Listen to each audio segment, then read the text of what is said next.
In PC and mobile, I show you in a few moments how to join Animal Crossing New Horizons trading Discord server. For this, we will start with the way in PC, since we are here, and then I will explain you how we could do it also in mobiles. To do this, click on the Discover icon that we can see in the lower left corner of our application. Now click on Servers and go to the search box that you will see in the upper right corner and type Nookazon.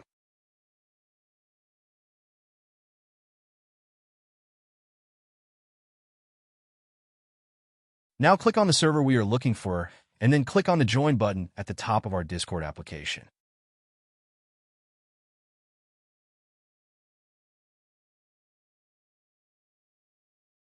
Congratulations, you are already inside the Discord server on PC.